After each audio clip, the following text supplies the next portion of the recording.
We just love talking about dating anyway. I'll turn that off. Andie and I love talking about dating. Diva. Hi, ladies. You hit record or something? We're live. But I've been saying all these slurs. Welcome to Lesson Translation, the podcast where desire gets decoded. I'm your host, sexologist Natasha Miller, and there's one thing before we begin. If you hit follow wherever you listen to our podcast, it will help us grow and bring you even better guests and conversations. It takes 2 seconds, it's free, and it means the world. Now let's get into it. Well, Andie, Popova, and Val Bedurtha, welcome to Lesson Translation. Thank you for having us. Yeah, I'm so excited. So you're both co-founders and producers of the live comedy show Ask a Fuckboy. I remember when I first heard of the idea, I thought it was genius, and it really grew so fast. Before we get there, I want to know, because I remember that you were in a relationship, Andie, that wasn't going to go anywhere. I told you that, but you believed in it. You know that before I did. I'm a little older, a little wiser. Yeah. And when you became single, you were having some experiences that led to this light bulb moment. Take us back to that. The light bulb moment of Ask a Fuckboy? Yeah. Oh, well, yes, we were dating in New York, both Val and I, not dating each other, but dating other people, of course. There's a lot of confusion about that. People have asked some clear it up. questions. We did live together. Either. Yeah, live together. We're kind of matching. You want me to wear a white dress at your wedding and do a dance? True. This is adjacent. But we were talking about our dating woes. I was, trying to live out my truth. And I had seen this guy a couple times, and he was really into me when we saw each other, just like, I want to see you again. You're so great. And then just dropped off the face of the earth, basically stopped responding. And I was telling Val about this in our kitchen, and I was like, man, I don't know any men, period, really, but the men I do know are just nice guys. So I wish I had a panel of fuckboys I could consult about this issue and really get to the meat of it. Like, why did he do this to me? And Val was like, that would make a great comedy show. And she's a comedian. And so at first I came from an earnest place, but then we ultimately made it very funny, which I think is what was best for the show. And Andie and I have produced comedy events together in the past. We started doing improv together in college, so it wasn't totally out of left field for us to partner on something like this. What have you learned about why fuckboys do what they do through the comedy show? Let's be honest, it's really hard to feel sexy when your vagina feels off. If you're bracing for irritation, infections, or another post-sex UTI, it's almost impossible to stay present in the bedroom, and that's why I love Momotaro Apotheca. Their salve is my soothing balm for external irritation when my vulva feels raw from tight clothes, sex, or workouts. It calms the dryness, the itching, that everything feels irritated sensation. And their suppository supports you internally when yeast or discharge feel off. And their UTI supplement is my I've got you for those after sex moments that used to mean a guaranteed UTI.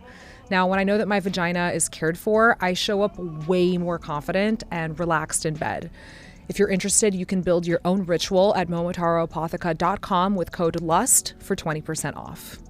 I think that kind of relates to the question of can you be a fuckboy if you know what you're doing? Yeah. Does a fuckboy even know what they're doing is wrong or that they are a fuckboy? I think it's probably kind of like any bad habit. I think they sort of know what they're doing, but there's a lot of mental gymnastics and justification. I know someone who is, I think, accidentally a bit of a fuckboy, and I try my best to intervene. This is a cousin of mine, and he'll be like, "Oh, can I take this girl to a date? On a Friday night at this coffee shop?" And I'll be like, "No, that's under your building. You can't do that." And he'll be like, and he genuinely, he means it, right? Right. I think he's genuinely totally. I mean, just unaware. He's younger too. Okay. So I think, and so then he'll say something like, well, she doesn't know that I live there. And I go, well, hopefully she'd figure it out at some point. The hope is that you'd progress to that point, but he's not thinking that far ahead or something like that. So I feel like we get that kind of brand of fuckboy where it's genuine obliviousness, lack of communication. This stuff is really hard over text, over apps. I think there's genuinely oblivious. And then you get the guys who are a little bit more aware of what they're doing, but they're justifying it to themselves or mental gymnastics, or frankly, they just don't care enough about these people that they're dating to really humanize them. And I think we're getting that. I can see that on both sides. There's I know some women who are doing that too, frankly.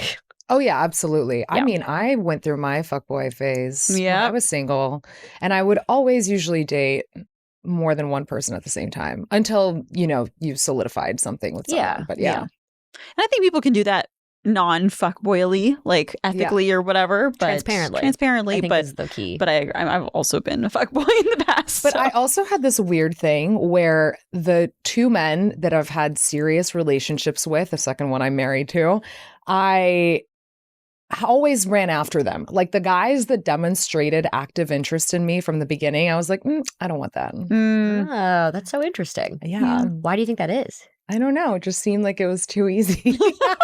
I want to work for it. I needed to sweat for it. Yeah. Yeah.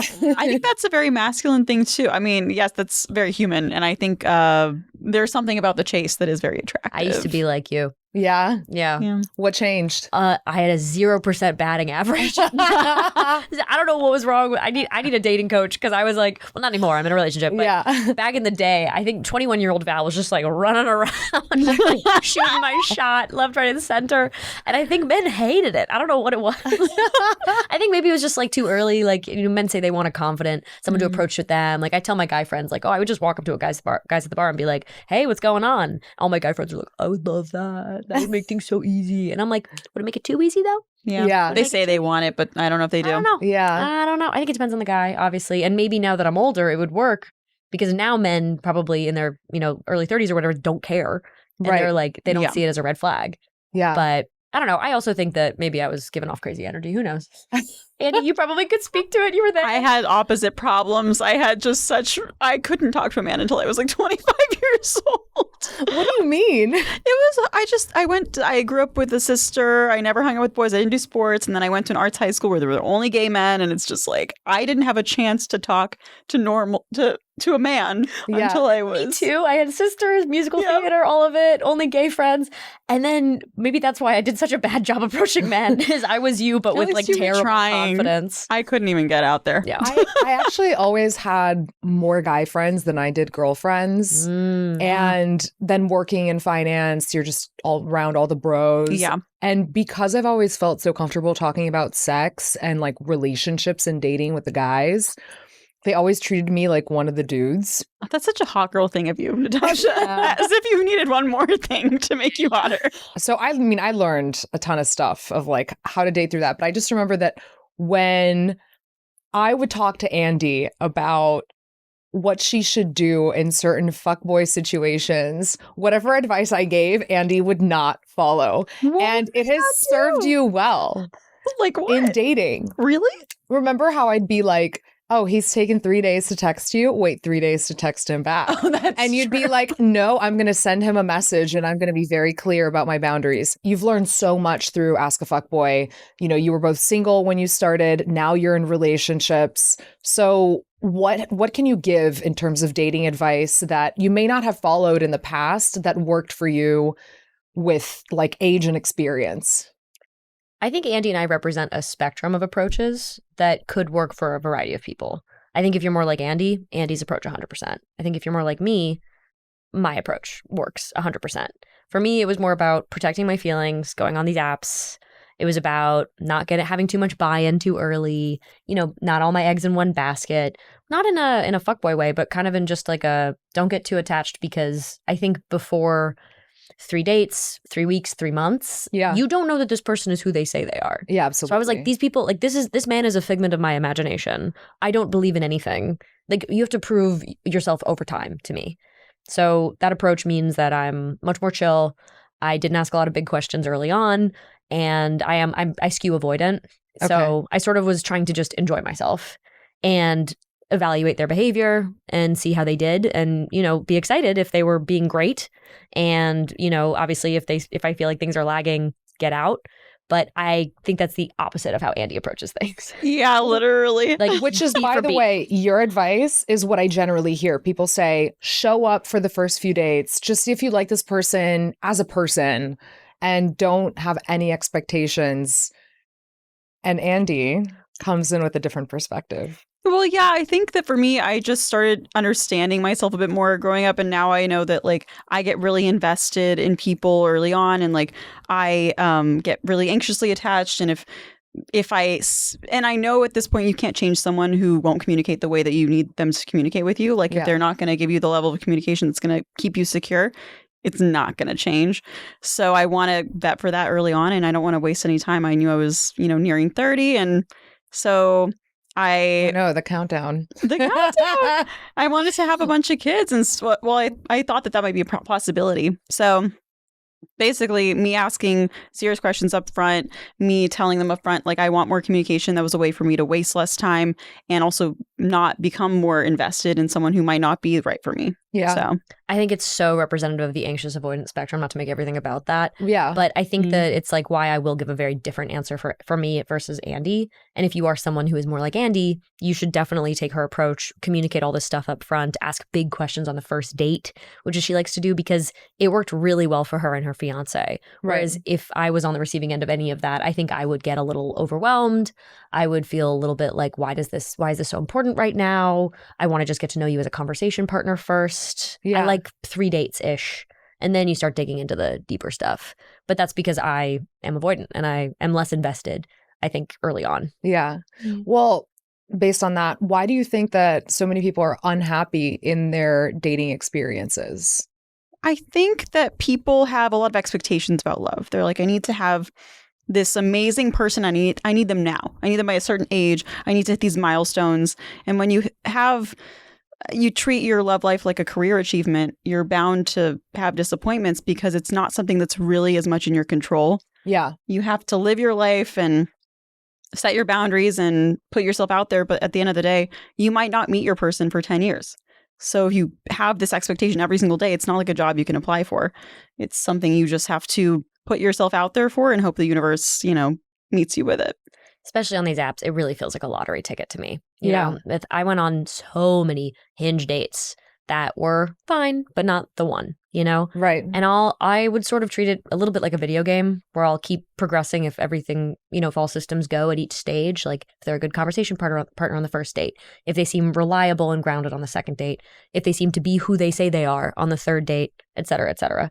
But I think, sorry, I got lost there for a second. No, I think that totally makes sense. And I remember when I moved from Brazil to New York, I decided to get on the apps here and I was really overwhelmed. I lasted 3 months.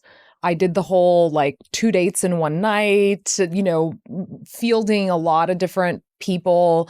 And I would hear that from the people that I was going on dates with, where they're like, oh, we need to make sure that we scheduled the date or else we're going to lose momentum. And I'm like, what momentum? What am I missing from this? It's like, this feels, especially in New York where there's so many options. And I decided to hop off the apps and meet my person in real life, right? And that worked for me. But for a lot of people, it can be hard because between, the amount of work that we have and social life, it can be difficult for you to meet somebody outside of maybe your professional circle. So do you have any advice for how to make navigating the dating apps less stressful? I see the dating apps as a daily lottery ticket. And you might win. You totally might win. I feel like I won. But my advice, I don't want to promise Hinge to everybody because Brad's not on there anymore. He's off the app now. I hate to besmirch the girly pop community, but I do think that these TikTok and over-analyses of dating have created this energy where you have to go in and you're already dinging him for all these different little mini crimes. Yeah. Oh, he didn't pull out my chair. Oh, he didn't offer to something. And I think you feel pressure to follow that because these women on TikTok say that if he checks all these boxes and does all these very particular etiquette things on the first date, which may or may not matter to you, but they say that they should matter to you. Right. You can decide how you feel about each one of them individually. I don't care about you pulling out my chair. I think it's kind of weird. Don't touch my chair. What is this? The 1920s? What is happening? I'm like, what are you doing back there? Shoot. So I don't know. I think with dating apps, I saw it very much as a lottery ticket. I was not invested at all in the outcome. I was kind of like, here's my daily. Let's see if these men can court me. It wasn't even about me. It was like, if they stop DMing me, I'm like, I failed the level. That's too bad. I think he won't find love, unfortunately. I'm rooting for the guys. My friend sat me down and I swiped through her Hinge with her for a little bit recently. And she seemed so invested in what everything could be like with the guy. And I was like, all you're doing is scanning the profile for like, is this guy not insane? And is he cute? And is everything fine for you based on your own preferences? And then from there, the ball's kind of in his court. See what he can do, you know, see if the conversation's okay. Brad sent me like a 3-line opening message. And that made it so easy for him to stand out and for me to be like, look at this guy. He's acing level 1. Like, it just made it really easy for me to proceed and have a little bit of emotional buy-in, but not get really swept up in all of it. I think also the rejection of Hinge is also very hard. I think it can be very difficult for people, but if you do stand-up comedy, I think it's You're used to the rejection. I couldn't be more used to rejection, and I say that with just full transparency and honesty. Yeah. I think from an anxious lens, though, as someone who gets more invested more easily, I think the biggest mistake people make who are anxious, at least, is spending too much time on the wrong person. So the biggest advice I can give to Hinge goers and dating people overall is like, don't waste any second longer on the wrong person than you have to. End it as soon as you see something that isn't compatible with you. And for me, I was going into it as like husband until proven guilty. Like everyone could be my husband until they were proven guilty. And the second they were proven guilty, they were out. Yeah. So that's how I treated dating. And Andie and I agree on one big thing, which is that you can't say the wrong thing to the right person. Yeah. Oh, say more about that. Well, you know, like if you're just being yourself, some people are like, oh, I need to overanalyze my text. Like, what should I say? It's like, if you're just being yourself, you will attract the person. I agree. I've never been good at banter. And banter for me feels like something that's so American. And as someone who's lived between Brazil and here, like there, I just felt like I could be more of myself in the flirty text messages. And here it was like you had to be really witty and good at it. You know, it was a different level of pressure, I felt. Totally. And the momentum thing, like what's momentum to you might be like a freakish breakneck speed to someone else. Yeah. Yeah. I don't know. Momentum should carry you. You shouldn't carry momentum. I was like, I agree. That guy's interesting saying that outright. The level of meta-analysis has reached its peak, truly. Absolutely. Okay, so what's the most unhinged story that you've seen on Ask a Fuckboy? The the toothbrush one was crazy. Which one is toothbrush that? guy was crazy. Well, I was at a dinner party and I heard this story about a guy who he was seeing this girl and he gave her a toothbrush, and then she learned through a Facebook group that he was seeing like 10 other girls and they all were sharing that toothbrush. They found out via Are We Dating the Same Guy? So, yeah. How did they confront him? I don't know how they broke up with him, but they went out at a bar together. So Girls. Yeah. Girlhood is beautiful. They're like, we've all shared toothbrushes. Should we kiss? Everyone's like, what? What a beautiful ending to a tragic story. Did you have a favorite story from the show? I really love the fact that we are doing the show means that stories come to us.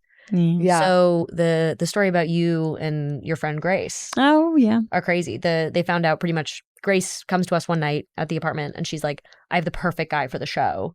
He did all this thing, this, that, the other thing. And from the laundry list of offenses, we found out he was also dating Andie at the same time. And he was lying to them about, you know, he was telling one girl that he had deleted the apps for her while he was messaging the other one on an app. Yep. Yeah. So that was insane. crazy. That one was wild. And then a year later, we met this guy's like upstairs neighbor somehow.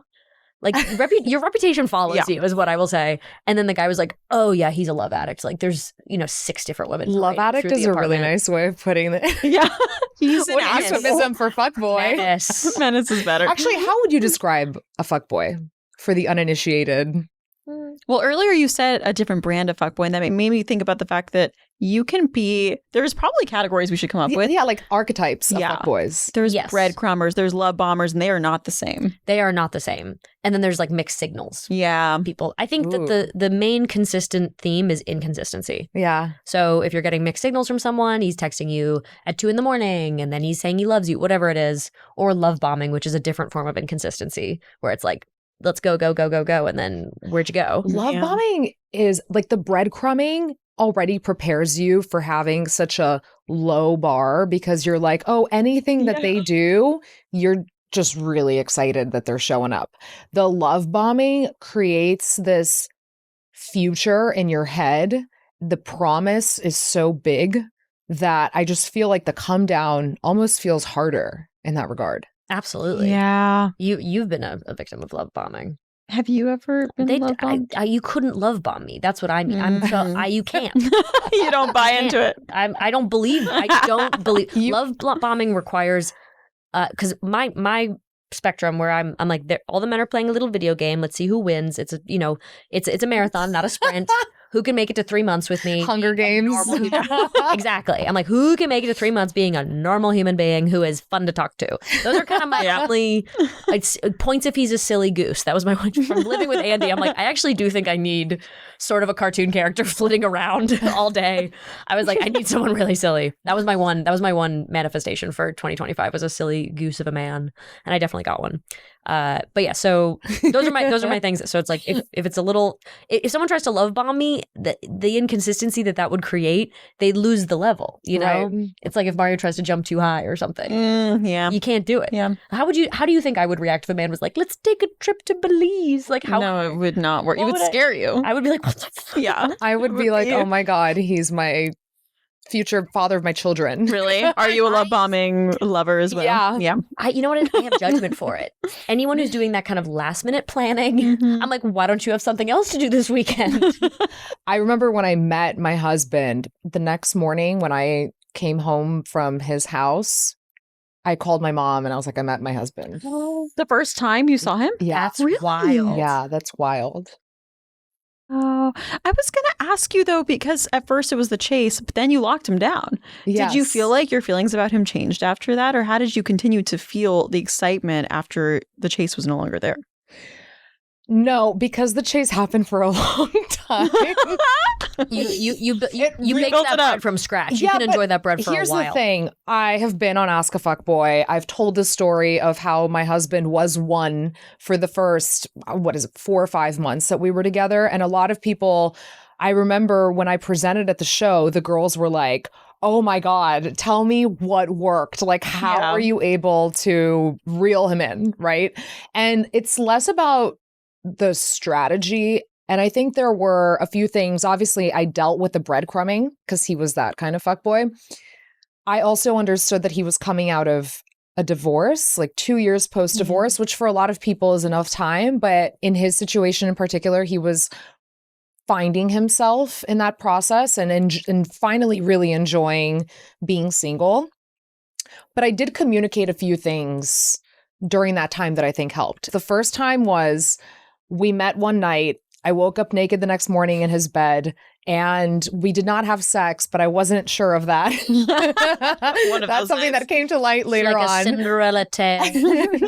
But then I traveled to visit my mom and he was going to the Hamptons a lot. And he was the kind of guy that was like, we should try to meet up at some point. Right. And that at some point I was the one who made the plan. I was like, yeah, sure. Like this next, Friday, 3 weeks after we met. And then that kicked off our dating, but rather sporadically. And then there was one time when he had planned to meet me on Saturday night and like did not show up, sending me a message the day of. Yes. And then showed up the next morning on Sunday morning and said, hey, do you want to grab brunch? And I only said yes to brunch because I made sure that when I met up with him, I was like, don't you ever do that again. That was super disrespectful. And he was caught off guard. I think much like your cousin who doesn't even know what he's doing. Yeah. Right. When people ask, why do you think that it worked with him? I think part of it is luck, but part of it is also knowing what my deadline was. Like there was a point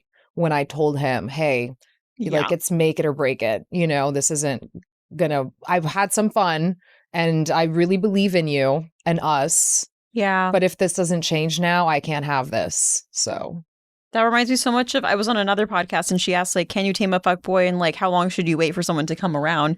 And I was like, I think everyone deserves 1 or 2 chances to rise to the occasion because maybe no one's communicated their needs to them before. Yeah. Because women aren't really trained or taught to do that.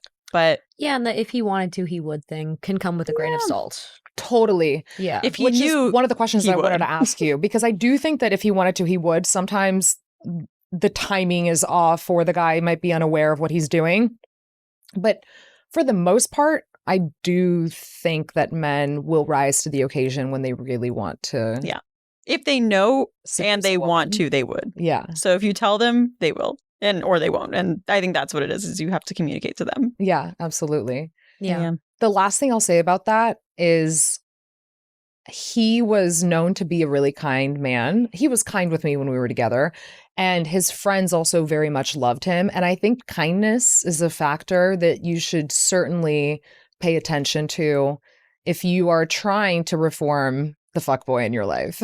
You have to look at the behavior over time. Yeah. Take the integral of behavioral over time and go from that. So if you see that he's, got a close community of friends, maybe he's got like female friends through work that he supports and is good, has a great relationship with, good relationship with his family, it is a good sign in the right direction. We talked to a friend yesterday for our pod, which is coming up. Our friend, we asked him, because he said he had a bit of a fuckboy era in his like 20s. Yeah. And he was like, it was more that I was kind of unaware of what to do. And we were like, when did that change? Was there like a girl who changed everything for you? Because that's a bit of a myth, right? Right. And he goes, no, it was being surrounded by like guy friends who weren't doing that. I moved to New York, everyone got older, and it became like, why are you texting her at 2 a.m.? Like, what are you doing? Like, and it became like kind of cool to be more serious about it. I love that. So Yeah. you can see that like good behavior begets good behavior.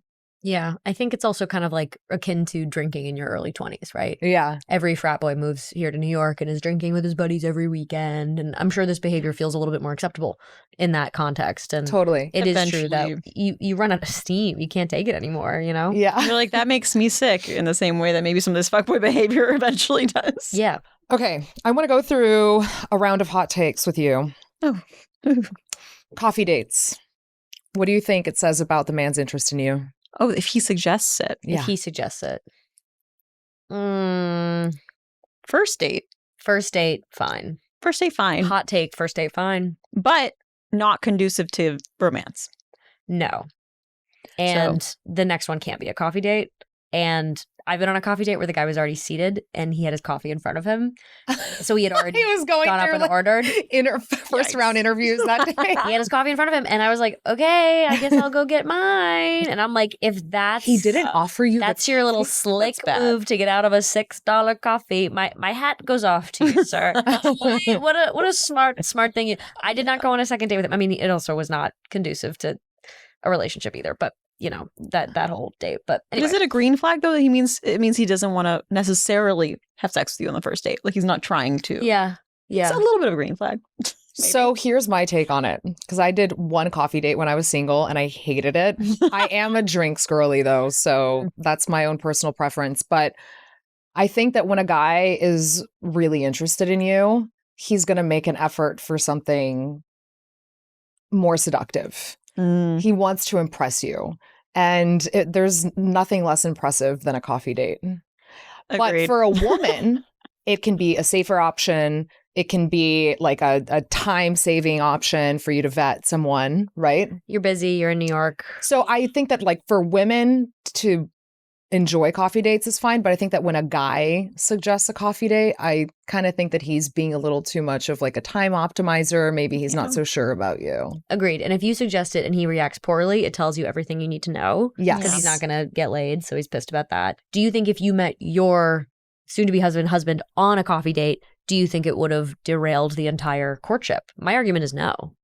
No, I don't think it would. Yeah. But I don't think I would have met my husband through a coffee date that he initiated. Gotcha. Because it's just not his style.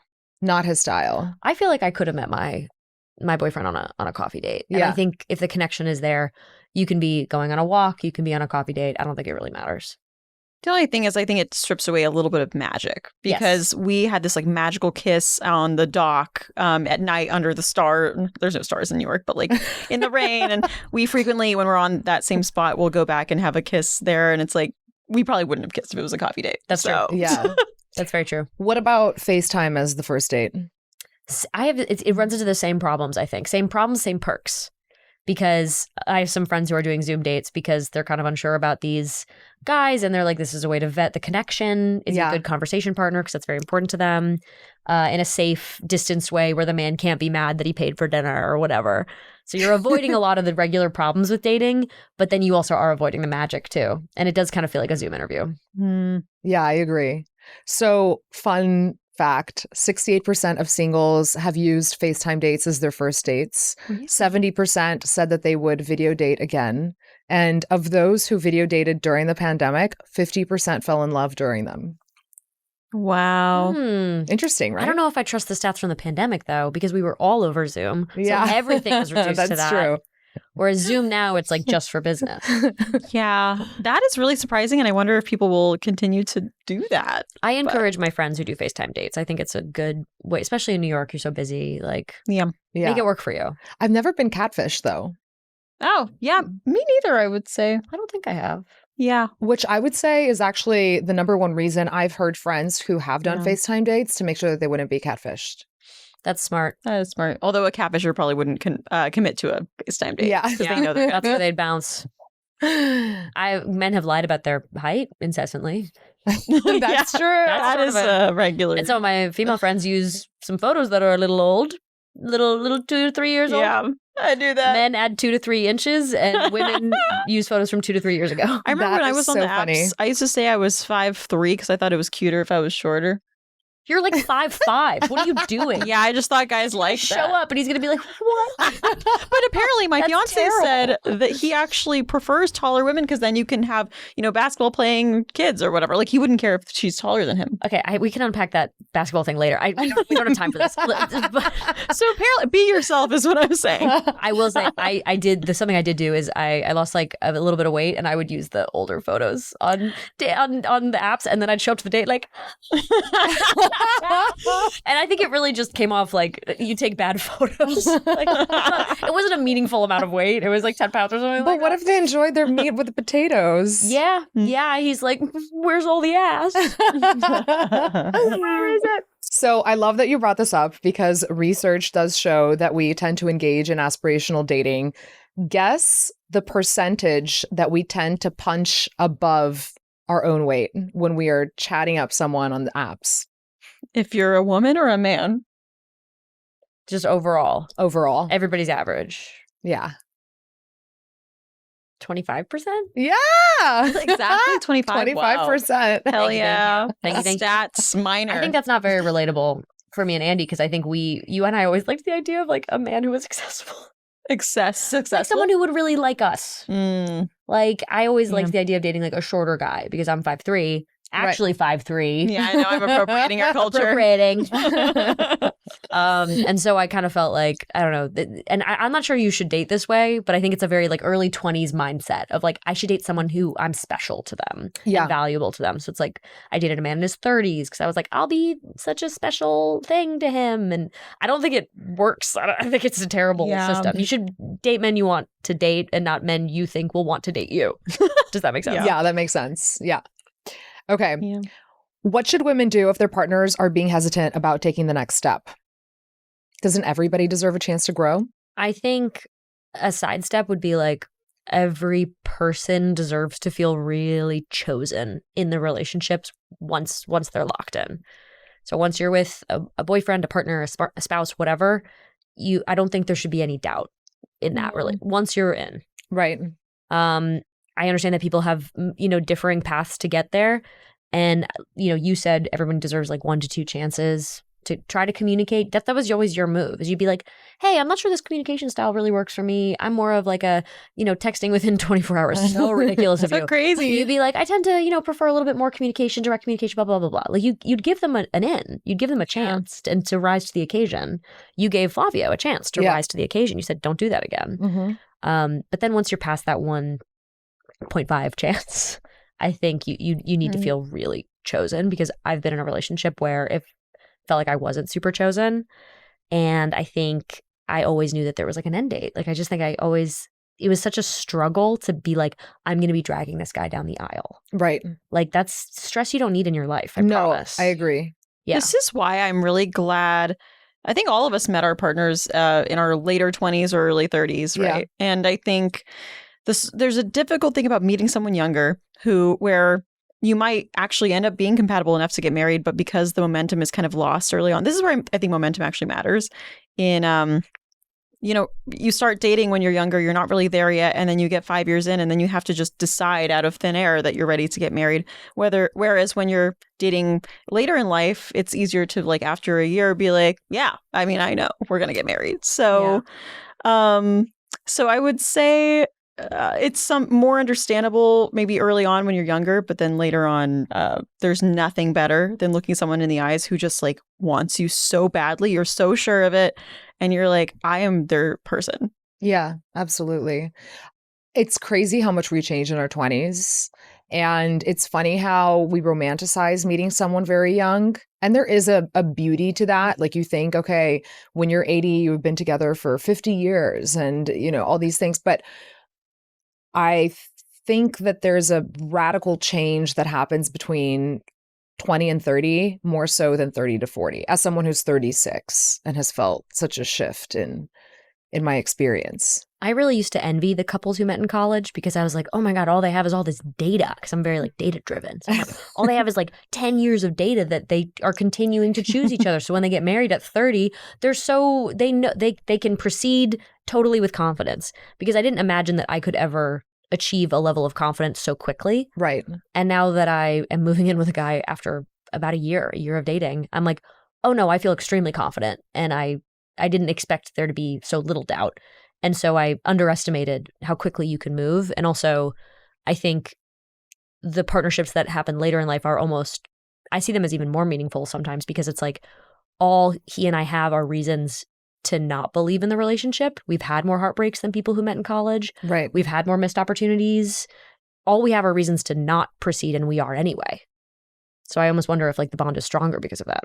Not every woman is like that, obviously. And I do think that for a lot of people, they stay in relationships longer because they're scared of being alone.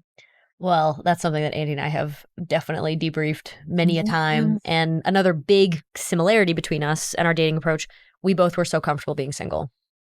We both kind of loved being single. I loved my single life. Yes. I had a lot of fun. Yeah. Yeah. That's why it was so easy for me to treat it like a lottery ticket, because I was like, worst case scenario, go back to my awesome life. Like, this is great. Like, this is fine. This is perfectly fine. And then, I don't know, Andie definitely wants kids. I'm like a maybe on kids. I'm like, probably yes, but it's not the end of the world if it doesn't work out. I do think if you want kids, that changes things substantially. Yes. But I think you also would have been so happy doing something on your own, and like, you were just very independent. So I think that gave you so much power, so much confidence in navigating that dating scene.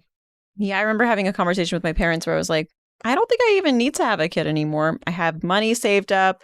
I have a job that I love. I have literally everything that I want, and I don't need anything else. And my dad looked terrified. Seeing it as something that could only benefit your life, a relationship, if you're like, if I'm kid, but this is only something that could add on. It helps you recognize it when it is adding on versus when you're like, it's driving you crazy. Yeah. Often when we talk about dating, there's something that I always like to remind people is that there is a lot of joy to be had like on your own. And what really makes a big difference is having really strong friendships. Yeah. I put in so much energy into my friendships in those early 20s when I was being just across the board rejected by dudes. It was really valuable. It was really valuable time. Yeah. Yeah. When I was single the last time, I was I did a few things that invested in my community, and I think that was really crucial to my happiness. You were crazy. You went insane. I was like community every builder. night. I was like, this is unsustainable. I wrote handwritten cards to people who I wasn't that close with, but who would help with my breakup, and I mailed them to them. I organized poker nights on a regular basis. You got into weightlifting. I got into lifting. I mean, you should have hosted like a travel show. Like, you were going crazy So with life filling was your cup. cool. Your cup was overflowing. I was like, Andie, your cup. It's too full. You have to sleep. Also, do you want to start a comedy show? Also, we started a comedy club show. So. Also, quit your job. So yeah. But Val, to your point about the rejection in your 20s, you're really good at turning bad things that happen into comedy material. So what has that process been like for you? I think this whole show is turning bad things into comedy material. I'd love to dig even deeper. Like, I love a comedian who can really get on stage and talk about like Patton Oswalt, like the death of a spouse or something, like really, or like Nanette, like that kind of thing, where you're talking about something really, really, really traumatic and you're able to still make everyone laugh. Like, I think there's nothing more empowering than that. Yeah. And you get a different version of that, I think, in a slightly safer context, because it's like silly dating stories, which feature crazy people, but hopefully nobody's like genuinely like, you know, divorced and bankrupt and everything. It's not too much of a downer, the show, hopefully. Though, of course, these stories at the time can feel you can be very wrapped up in them. But we're hoping that you can get past them and then see them as what they are, which is like funny. Like, it's funny that guy ghosted you and he's like, he's too old. Like, it's so silly. Like, what are you doing? Yeah. And then to laugh about that with men is so empowering. Yeah, Val's perspective on the show from the beginning was really smart with like having the men as the panelists and usually women or gay men as speakers or lesbians, but just like the way we positioned it is more just like with levity and light. Totally. So, And I love that you guys did include comedians as the fuckboys. Yeah, I think that's key because at the end of the day, unfortunately, the answer to the question of like, why didn't he text you back? It's like that old movie, like he's just not that into you. Yeah. And it's hard to tell your girlfriends that. Totally. And if you asked actual fuckboys, like, why didn't you text her back? They'd probably say something like, I wanted to play Xbox that night. They'd probably say something stupid like that. I'm sorry, but it's true. Like, think about if you have ghosted, like, what was the reason? It's probably something kind of boring. Yeah. So turning it into a comedy show where it's like you could get people who then pitch crazy things like, oh, maybe he's a spy. Maybe he isn't kidding about, you know, doing that. And things like that where they're pitching funny shit helps you laugh about it. So sexologists have been talking about this hierarchical reorder of sexual behavior so that a lot of like young North American adults are more likely to engage in oral sex before penetration, but in the past, oral was seen as more vulnerable. I am of the team that oral was very intimate. I know I'm a bit older than you, so I'm wondering, what's your take on this? Was there a difference between oral for the man or oral for the woman? I feel like blowjobs have kind of received a more casual stigma than... Whereas letting a guy go down on you, that's a little bit more intimate. Yeah. So there isn't, like, it's not gendered, but I would say for me, it's always been intimate regardless of whether I'm going down on a guy or a guy is going down on me. Yeah. I think I understand that framing and I always have, but I think most kids, did you grow up with like the bases terminology, like first base, second base, third base, fourth base?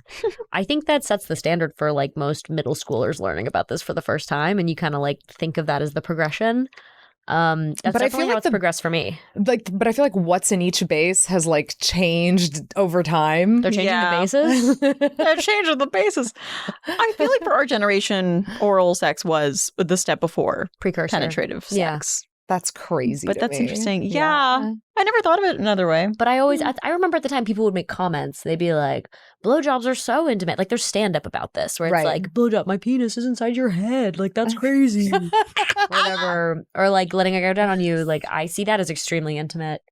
Yeah. But I also knew that I was differing from my peers by feeling that way. Yeah. But I also think it speaks levels to how we're taught about our vulvas versus like penises, that we believe that giving a man an oral, like a blowjob is more casual than them going down on us. It's almost like there's like a veil of shame. Yeah. Yeah. We're taught to worry about the presentation and the juices and all of it. Yeah, it ultimately comes down to shame. Yeah, shame. It's 100% shame. Like I'll cop to that. Like absolutely. Yeah. I shouldn't feel that way. No, I know. Yeah. And if you meet the right person, they'll help you get over that very quickly. Yeah. Oh yeah. I agree. Do you want to expand on that? No, thank you. We're so cocky. We're like, oh, men go down. We have men who go down on us. You have real eaters. Brad's at home like, Val, stop telling me. I like to shout him at the show sometimes. Yeah. My eater. Yeah. I don't know. It makes me comfortable. I like it. Yeah, I think we're all very well partnered in that regard. And I think that I think I would say, I don't know, like what percentage of the happiness in the relationship does like being with a real eater contribute to? Well, someone who makes you feel really confident about every part of your body it's a one-to-one correlation. Yeah. Unfortunately, the craziest guy I ever had sex with went down on me like on my period. And it was less that I liked it. I actually don't really like cunnilingus, if I'm being honest. It doesn't do that much for me. Oh. I like the concept. Oh. I like him doing it. Right. I want him to want it. But that's not how you generally come? No. Oh. That's interesting because we've talked about. Well, I don't know how comfortable you are. Yeah, on we this can get into podcast. this. Can I say what you've Of told me? course. Well, Natasha, you said that you come mostly from that. That's like A kind of linguist is how that's I like the get main. off. Yeah. Yeah, totally. It doesn't. I'll keep trying. All right. I'll keep. Are putting you in part of the like reps. the 4% blessed like do you No. come from that? I from penetration I require like fingering, like hands. Oh, look at you. Yeah. Ah. It's doable. It's definitely doable, but it's it's particular. And Acapella. so everything else is kind of like fun bonus activities, bonus rounds for me. Wow, we're really getting into it. But but having that guy want to go down on me when I was on my period with like a tampon was hot. I was like, that's crazy that you want that. That opens my mind. And I was like 21. So I was like, I never imagined a man would want this. It just really reframed everything for me. I had a similar experience at the same age. Yeah. And it was mind blowing. I'm like, are you sure? Yeah. I mean, I'll take it. And I really tried, in every part of my life, I really try to match men's confidence. And men are so confident asking you to go down on them and do stuff like that. Yes. So I have always tried to be more of a taker in that regard because I'm like, I'm so naturally a giver. Like I'm so naturally going to try to take care of you. So I need to remind myself. And I have constantly. a hot take on that because I think that when you give less and you allow them to give more to you, like every time you do give them something, they're so happy. Yeah. They're so much more thankful. And they love getting you. I feel like They guys totally really do do. love that. They Yeah. do. The last question I'm going to ask, I've been getting this a lot. How many dates before you have sex? We were just talking about this. Oh, industry standard with Orion. We were talking about that. Oh yeah. Yeah, we had another fuckboy appearance and we were chatting about what's industry standard. Like comedy industry standard? No, like just in general, dating dating industry standard. I think I used to work for this woman who said, without a doubt, she's like, fuck on the first date, like filter out the chauvinists, which I actually think would work for me and my approach. Right. But is ultimately unsustainable in the amount of STDs I want to have in my life. So for that one reason, I disagree with, and this is also very aspirational feminist of me, like that you could do this and it would work out well for you. I think dating culture is such that you do kind of have to put up safe guardrails around yourself, even if you're kind of like me and in theory feel a little bit more comfortable opening up like that pretty early. So I don't know. I think 3 is a magic number for a reason, but also if it's earlier than that or it's later than that, whatever you want. Yeah. Yeah. I think my opinions on this have changed a lot over the years. Yeah. In the beginning, I thought like it shouldn't matter. I'll do it the first time and whatever. But and like I had a very serious relationship where it was like earlier than the third date that we had sex. But at the end of the day, I think 3 is the magic number. So, yeah. I will say when you have sex early on, it can generate a level of anxiety because we've been taught that if you give it away too soon, things might not work out for that specific reason. Yeah. And so sometimes it just gives you that peace of mind, but also it allows you to enjoy the buildup and the tension that can be so hot. I agree. It will be so good if you wait. I don't know if it's bad for you to do it earlier than that, but I definitely think it's good for you to hold out. Yeah. You know? So true. Yeah. Like, and I also think that if you are anxious as well, it gives you something to overanalyze very early. It's really hard to overanalyze 2 drink dates. Yeah. I mean, trust me, I'll do it. We'll do it. But like, it's harder to do that than it is to overanalyze weird sex stuff that's early that you kind of have to work out the kinks. It takes a while to work out the kinks. It definitely does. Yeah. I remember a friend of mine when I was in college said, just masturbate before you go on a date so you're less horny. I think that's I genius. love that. It's like how I'll eat a protein bar before I go on a date. Yeah. I'm not like ravenous at the you know what's the worst feeling is you're ravenous at the you're trying to be like your best self, but I'm like hangry. I haven't ate the whole bread basket. Hungry. You're like, oh, can we get more bread? Wouldn't it be crazy if we got more bread?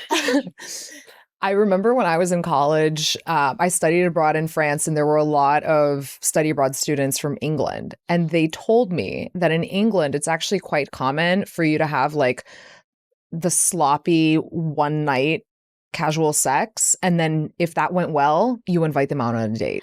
I see the functionality in that. I really do. It's very college too. It's very primal. Yeah. It's also one of the reasons why I think Britain has one of the highest like STI rates. They have a lot of cheating there too. I've heard London is like rampant. That's the biggest city we get requested to come. They're like, horny. come to London. They're horny. Oh, yeah, you guys should. Yeah, we're trying. Ask a fuck lad. So, Yeah. yeah. Oh, that is great. Fuck lad. One of these days. We'll get there soon. Yeah. Well, on that note, reformed fuck ladies. Thank you so much for coming on. Thanks for having us. Thank you for having us, and thank you for joining the show. Yes. We have another appearance coming up soon. We're very excited. Woo woo. Fuckboy Tamer. Yeah. Our very first. Certainly won't be the last. I love to support friends who are doing incredible things, and Likewise. you two are certainly doing that.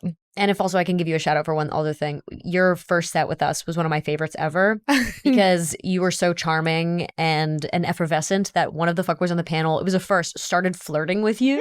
Yep. And then of course your story where you're like, and Flavio's here. He was like, ah! And then he asked if he could be your third. I know. That was I was like, this is a fantastic. perfect set. This was a perfect show. It was. This is all I could have asked for. It really was. It was glorious and it was unexpected. And I loved like my husband watching all of that and being like, see? Yeah.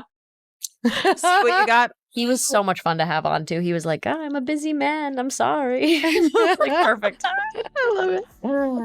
All right. Well, thank you for coming on. Everybody, check out Ask a Fuckboy. It is an incredible show and just like a great night out. Thank you for listening to Less Than Translation. If you enjoyed this, please hit follow wherever you listen and leave a review. It helps more people find us and it means everything.